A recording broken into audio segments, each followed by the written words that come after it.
Hi friends, Ganavi ಕಿಚನ್ಗೆ ಸ್ವಾಗತ. ಇವತ್ತಿನ recipe ಬಂದು ಇಡ್ಲಿ ಸಾಂಬಾರು. ನೋಡಿ ಎಷ್ಟು ಚೆನ್ನಾಗಿ ಬಂದಿದೆ. ಇಡ್ಲಿ ಸ್ಮೂತಾಗಿದೆ. ಇಡ್ಲಿ ಸಾಂಬಾರು ಅಂತೂ ಸೂಪರು. ನೀವು ಒಂದ್ಸಲ ಟ್ರೈ ಮಾಡಿ. ನಾವಿಲ್ಲಿ ಇಡ್ಲಿನೂ ಈಸಿಯಾಗಿ ಮಾಡ್ಕೋಬೋದು, ಸಾಂಬಾರು ಈಸಿಯಾಗಿ ಮಾಡ್ಕೊಬೋದು. ಫ್ರೆಂಡ್ಸ್, ಹೇಗೆ ಮಾಡೋದು ನೋಡೋಣ ಬನ್ನಿ.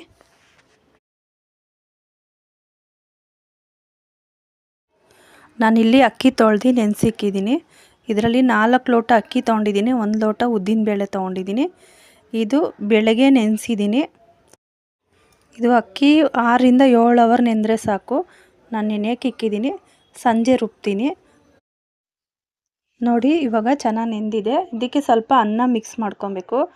ಅವಲಕ್ಕಿ ಏನು ಬೇಡ, ಅನ್ನ ಮಿಕ್ಸ್ ಮಾಡಿಕೊಂಡ್ರೆ ಸಾಕು, ಚೆನ್ನಾಗಿ ಬರುತ್ತೆ. ನೀವು ಬೇಕಾದ್ರೆ ಇನ್ನೂ ಸ್ವಲ್ಪ ಅನ್ನ ಹಾಕ್ಕೋಬೋದು. ಅನ್ನ ಜಾಸ್ತಿ ಹಾಕೋದ್ರಿಂದ ಚೆನ್ನಾಗಿ ಬರುತ್ತೆ ಇಡ್ಲಿ. ನೀವು ಇದಕ್ಕೆ ಬೇಕಾದ್ರೆ ಸಬ್ಬಕ್ಕಿ ಬೀಜನೂ ನೆನೆಸ್ಕೋಬೋದು. ಒಂದು 50 ಗ್ರಾಮ್ ಅಷ್ಟು ಹಾಕಿದ್ರೆ ಸಾಕು. ಅದನ್ನ ಸಪ್ರೇಟಾಗಿ ನೆನೆಸಿ ಇನ್ನೇನು ರುಬ್ಬೋ ಟೈಮಲ್ಲಿ ಮಿಕ್ಸ್ ಮಾಡಿ ಹಾಕ್ಕೋಬೋದು. ಅದು ತುಂಬ ಚೆನ್ನಾಗಿ ಟೇಸ್ಟ್ ಕೊಡುತ್ತೆ. ನೋಡಿ ನಾನು ಅಕ್ಕಿ ರುಬ್ಬಿದಾಗಿದೆ. ನೋಡಿ ಇಷ್ಟಿದ್ರೆ ಸಾಕು. ತೆಳ್ಳಗೂ ಇರಬಾರ್ದು, ತುಂಬ ಗಟ್ಟಿನೂ ಇರಬಾರ್ದು, ಮೀಡಿಯಮ್ ಆಗಿರಬೇಕು. ನೋಡಿ ನಾವು ಪಾತ್ರೆ ಹಾಕ್ಕೊಂಡ್ರೆ ಈ ಥರ ಇರಬೇಕು. ಸ್ವಲ್ಪ ಪಾತ್ರೆ ದೊಡ್ಡದು ತಗೊಳ್ಳಿ, ಯಾಕಂದರೆ ಬೆಳಗ್ಗೆ ಅಷ್ಟರಲ್ಲಿ ಉಕ್ಬಿಡುತ್ತೆ. ದೊಡ್ಡದು ತೊಗೊಂಡ್ರೆ ಚೆನ್ನಾಗಿರುತ್ತೆ. ನೋಡಿ ರುಬ್ಬಿದೆಲ್ಲ ಆಯಿತು. ಇದಕ್ಕೆ ಸ್ವಲ್ಪ ಉಪ್ಪು ಮತ್ತು ಅಡುಗೆ ಸೋಡಾ ರಾತ್ರಿನೇ ಹಾಕಿ ಕಲಸಿಕ್ಬಿಟ್ರೆ ಬೆಳಗ್ಗೆ ಅಷ್ಟರಲ್ಲಿ ಚೆನ್ನಾಗಿ ಉಬ್ಬಿ ಬಂದಿರುತ್ತೆ. ಮತ್ತು ಇಡ್ಲಿನೂ ಚೆನ್ನಾಗಿ ಬರುತ್ತೆ, ತುಂಬ ಟೇಸ್ಟಿಯಾಗಿ ಇರುತ್ತೆ. ನಾನಿಲ್ಲಿ ಅರ್ಧ ಸ್ಪೂನ್ ತೊಗೊಂಡಿದ್ದೀನಿ ಅಷ್ಟೇ ಅಡುಗೆ ಸೋಡಾ. ಈಗ ಉಪ್ಪು ಸೋಡಾ ಹಾಕಿದ್ದೀವಲ್ಲ, ಚೆನ್ನಾಗಿ ಮಿಕ್ಸ್ ಮಾಡಿಕ್ಬೇಕು. ನೋಡಿ ಈ ಥರ ಚೆನ್ನಾಗಿ ಕಲಸಿ ಮಿಕ್ಸ್ ಮಾಡಿಕ್ಕಿ ಇದನ್ನು ಒಂದು ಪ್ಲೇಟ್ ಮುಚ್ಚಿಕ್ಬಿಡಿ. ಬೆಳಗ್ಗೆ ಅಷ್ಟರಲ್ಲಿ ಚೆನ್ನಾಗಿ ಉಬ್ಬಿ ಬಂದಿರುತ್ತೆ, ಇಡ್ಲಿನೂ ಚೆನ್ನಾಗಿರುತ್ತೆ.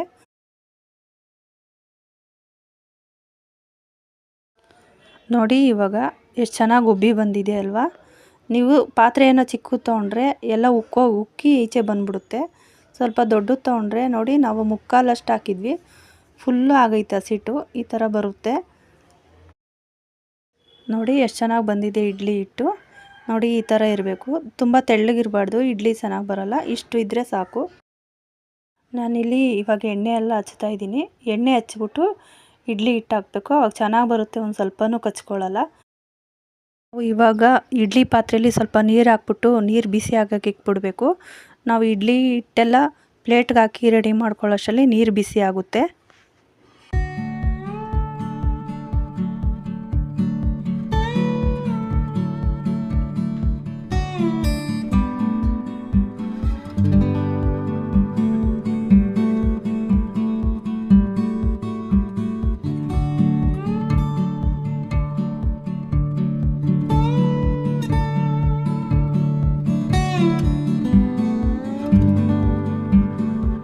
ನೋಡಿ ಇವಾಗ ಎಲ್ಲ ಹಾಕ್ಕೊಂಡು ರೆಡಿಯಾಗಿದೆ. ನೀರನ್ನು ಬಿಸಿಯಾಗಿದೆ. ಇವಾಗ ಒಂದೊಂದೇ ಪ್ಲೇಟು ಇದರೊಳಗಡೆ ಇಡಬೇಕು. ನೋಡಿ ಈ ಥರ ನೀರು ಕಾಯ್ದಿರಬೇಕು. ನಾವು ಪ್ಲೇಟ್ ಇಕ್ತೀವಲ್ಲ, ಅದಕ್ಕಿಂತ ಕಮ್ಮಿ ಇರಬೇಕು ನೀರು, ಜಾಸ್ತಿ ಇಕ್ಬಾರ್ದು. ಎಲ್ಲ ಕುದ್ದಿ ಆಚೆ ಬಂದ್ಬಿಡುತ್ತೆ, ಇಡ್ಲಿ ಎಲ್ಲ ತೆಳ್ಳಗಾಗ್ಬಿಡುತ್ತೆ. ಈ ಥರ ಒಂದೊಂದೇ ಪ್ಲೇಟು ಜೋಡಿಸ್ಕೋಬೇಕು. ಜೋಡಿಸ್ಕೊಂಡು ಒಂದು 10ರಿಂದ 15 ನಿಮಿಷ ಬಿಟ್ಟರೆ ಸಾಕು, ಚೆನ್ನಾಗಿ ಬೆಂದಿರುತ್ತೆ. ನೋಡಿ ಇಡ್ಲಿಗೆಲ್ಲ ರೆಡಿ ಮಾಡ್ಕೊಂಡಿದ್ದಾಯಿತು. ಇವಾಗ ಇಡ್ಲಿ ಆಗೋ ಅಷ್ಟರಲ್ಲಿ ನಾವು ಸಾಂಬಾರು ರೆಡಿ ಮಾಡ್ಕೋಬೇಕು. ಬನ್ನಿ ಹೇಗೆ ಮಾಡೋದು ನೋಡೋಣ. ನೋಡಿ ಸಾಂಬಾರಿಗೆ 5 ಟೊಮೊಟೊ, ಅರ್ಧ ಕಪ್ ಬೇಳೆ, ಸ್ವಲ್ಪ ಸಾಂಬಾರು ಪುಡಿ ತೊಗೊಂಡಿದ್ದೀನಿ. ಸ್ಟವ್ ಮೇಲೆ ಒಂದು ಕುಕ್ಕರ್ ಇಟ್ಕೊಂಡು ಸ್ವಲ್ಪ ನೀರು ಹಾಕಬೇಕು. ಬೇಳೆ ಟೊಮೊಟೊ ಬೇಯಿಸ್ಕೊಳ್ಳೋ ಅಷ್ಟು ಹಾಕಿದ್ರೆ ಸಾಕು.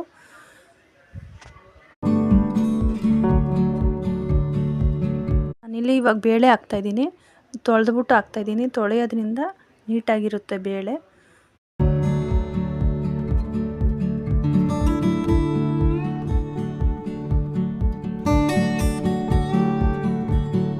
ಬೇಳೆ ಹಾಕಿದ್ದಾಯಿತು. ಟೊಮೊಟೊ ಹಾಕ್ಕೋಬೇಕು.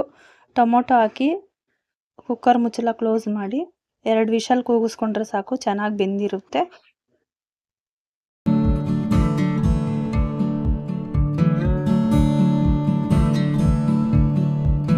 2 ವಿಷಲ್ ಆಗಿದೆ. ಈಗ ವಿಷಲೆಲ್ಲ ಹೋದ್ಮೇಲೆ ಕುಕ್ಕರ್ ಮುಚ್ಚಳ ಓಪನ್ ಮಾಡಬೇಕು. ಈ ಥರ ಬೆಂದಿರಬೇಕು. ನೋಡಿ ಎಷ್ಟು ಚೆನ್ನಾಗಿ ಬೆಂದಿದೆ.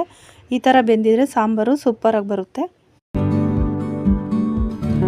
ಏನೇ ಬೇಳೆ ಟೊಮೊಟೊ ಬೇಯಿಸ್ಕೊಂಡಿದ್ದೀವೋ ಅದನ್ನ ಸ್ವಲ್ಪ ತಣ್ಣಗಾಗಕ್ಕೆ ಬಿಡಬೇಕು.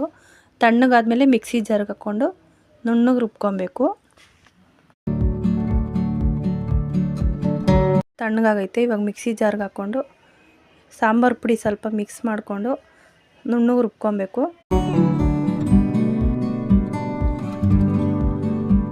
ಇವಾಗ ರುಬ್ಬಿದಾಗಿದೆ. ಇಷ್ಟು ರುಬ್ಕೊಂಡ್ರೆ ಸಾಕು. ಸಾಂಬಾರು ಅನ್ನೋದು ತುಂಬ ಟೇಸ್ಟ್ ಬರುತ್ತೆ. ಈ ಹೋಟ್ಲುಗಳಲ್ಲಿ ಹೆಂಗಿರುತ್ತೋ ಸಾಂಬಾರು ಅದೇ ಥರ ಇರುತ್ತೆ. ನೀವು ಒಂದ್ಸಲ ಟ್ರೈ ಮಾಡಿ. ಸ್ಟವ್ ಮೇಲೆ ಒಂದು ಪಾತ್ರೆ ಇಟ್ಕೋಬೇಕು. ಪಾತ್ರೆ ಸ್ವಲ್ಪ ಬಿಸಿ ಆದಮೇಲೆ ಒಗ್ಗರಣೆ ಮಾಡ್ಕೊಬೇಕು. ಎಣ್ಣೆ, ಸಾಸಿವೆ, ಕರಿಬೇವಿನ ಸೊಪ್ಪು ಹಾಕ್ಕೊಂಡು ಒಗ್ಗರಣೆ ಮಾಡ್ಕೋಬೇಕು.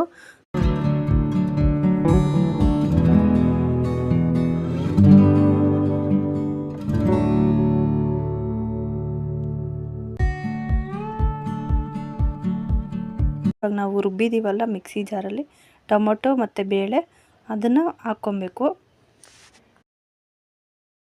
ಇವಾಗ ಮಿಕ್ಸ್ ಮಾಡ್ಕೊಂಡಿದ್ದಾಯಿತು. ಇವಾಗ ಬೇಳೆ ಬೇಯಿಸಿದ್ವಲ್ಲ ಅದನ್ನು ನೀರು ಹಾಕ್ಕೋಬೇಕು.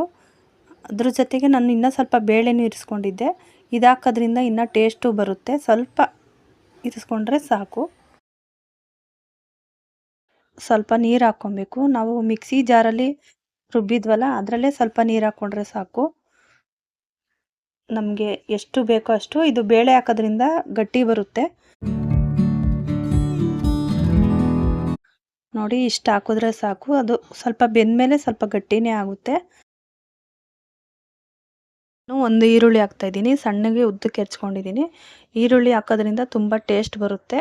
ಸಾಂಬಾರು ಬೇಯೋಷ್ಟರಲ್ಲಿ ಅದು ಈರುಳ್ಳಿನೂ ಚೆನ್ನಾಗಿ ಬೆಂದಿರುತ್ತೆ. ಇನ್ನು ಇಡ್ಲಿಗೆ ಸಾಂಬಾರು ಸೂಪರಾಗಿರುತ್ತೆ. ರುಚಿಗೆ ತಕ್ಕಷ್ಟು ಉಪ್ಪು ಹಾಕ್ಕೊಳ್ಳಿ.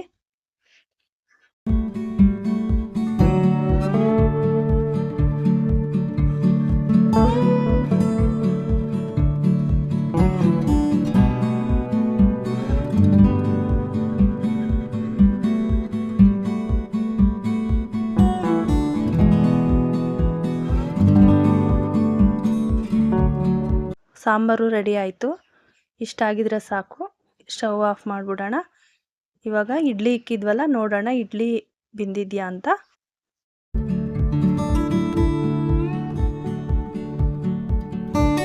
ಎಷ್ಟು ಚೆನ್ನಾಗಿ ಬೆಂದಿದೆ. ಇಡ್ಲಿನೂ ರೆಡಿ ಆಯಿತು.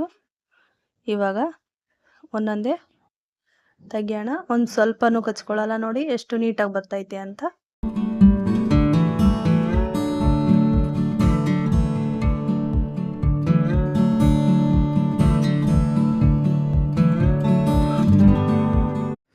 ಫ್ರೆಂಡ್ಸ್, ಯಾರೆಲ್ಲ ವಿಡಿಯೋ ನೋಡ್ತಾ ಇದ್ದೀರಾ ಪ್ಲೀಸ್ ಸಬ್ಸ್ಕ್ರೈಬ್ ಮಾಡ್ಕೊಂಡು ನೋಡಿ. ಯಾಕಂದರೆ ಫಸ್ಟು ನೀವೇ ಈ ವಿಡಿಯೋ ನೋಡ್ಬೋದು. ವಿಡಿಯೋ ಇಷ್ಟ ಆದರೆ ಒಂದು ಲೈಕ್ ಕೊಡಿ. ನಿಮ್ಮ ಫ್ರೆಂಡ್ಸು ಫ್ಯಾಮ್ಲಿಗೆ ಶೇರ್ ಮಾಡಿ. ಪ್ಲೀಸ್ ನಮ್ಮ ಚಾನಲ್ಗೆ ಸಪೋರ್ಟ್ ಮಾಡಿ. ಓಕೆ ಫ್ರೆಂಡ್ಸ್, ಇದಾಗಿತ್ತು ಇವತ್ತಿನ ವಿಡಿಯೋ. ಮುಂದಿನ ವಿಡಿಯೋದಲ್ಲಿ ಸಿಗ್ತೀನಿ. Thanks for watching. ಬಾಯ್.